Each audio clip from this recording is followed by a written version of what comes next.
Alright, no filler, let's get into it. I have two problems with The Last of Us Part 1. Now, I'm not going to deny the amount of work that has gotten into remastering this game for the PS5, especially given that I'm still playing The Last of Us Part 2. That game looks really good, like up there with Red Dead Redemption 2, maybe even surpassing it. That and also the refinement with the animations, both in gameplay and in terms of these cinematics that are pre-rendered now.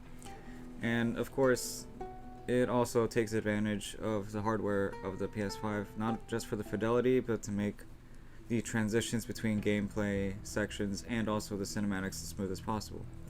That I'm not going to deny.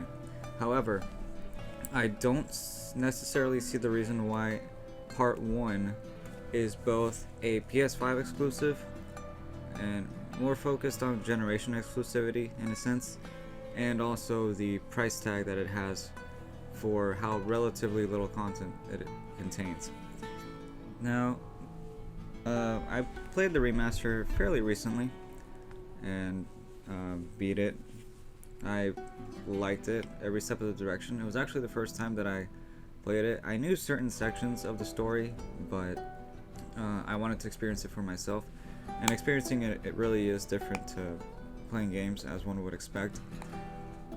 And I do like certain parts of Part 2, which, depending on who you are, you're immediately going to shit on me, or you're just going to look at me with adoration, I suppose.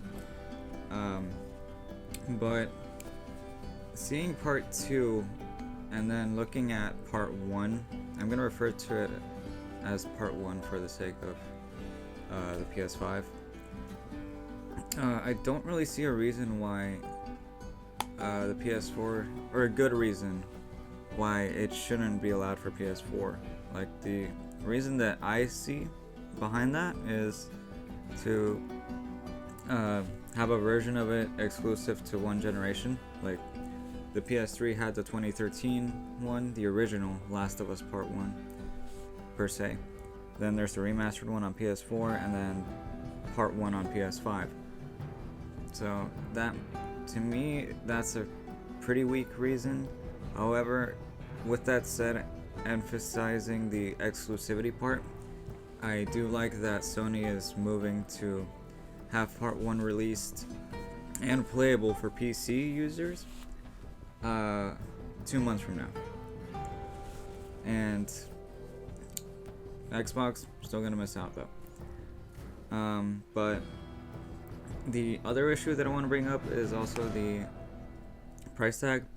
And to me, this is just to reinforce the standardization of the new price tag that games are going to have from now on. You know, you've had Modern Warfare, maybe Assassin's Creed Valhalla, and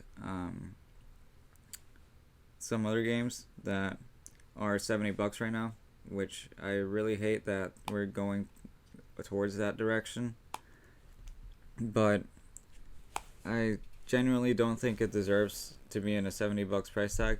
Yes, the graphics are improved, the gameplay might be a bit better, but I truly don't believe that it deserves $70 for the content that it has. Now, it's good content from what I've seen and from what I've played. It includes the main game and the DLC for it, but it lacks the multiplayer, which they're gonna have as a separate thing. To put into perspective, I honestly believe that the game should have been $50, similar to how Miles Morales, at least at the time that it was released, should have been a bit less, like maybe around 30. And to put that into perspective, two games that I have played, I'm going to go back to them again if you've seen the Elden Ring one, or the guy that was talking on Elden Ring for Game of the Year. I'm going to go back to Ghost Runner and Sifu. Ghost Runner on standard pricing is $20, but it has a good amount of story, like 10 or so missions.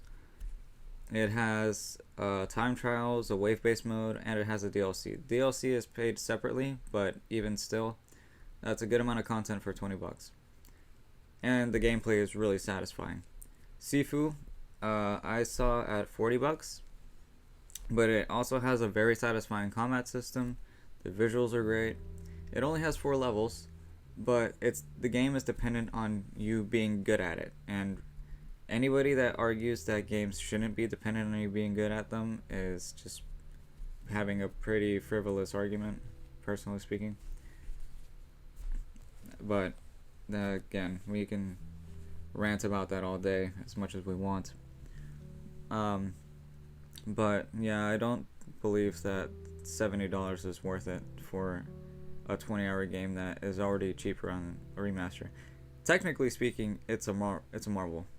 Like, especially with the features that they have with the controller, like, I'm sure some of us have seen the videos on how the haptic feedback from the PS5 controller is really enhancing it, and immersion does help out a lot, but immersion barely helps when gameplay isn't that good. It's just kind of a quick thing. I was recording much longer last night, around 1 in the morning. But yeah, and I was going to talk about the multiplayer as well, the Last of Us multiplayer that had the concept art announced or leaked or whatever. But I might as well leave that as a separate thing because that is an entirely different thing that I want to discuss. So, yeah. I just don't like the direction that it's gone in, and I think it could have been handled better. If you have an opinion that differs, just be respectful about it, despite the fact that I may not have been respectful here, so I do apologize for that. But, yeah, I'll see everybody around.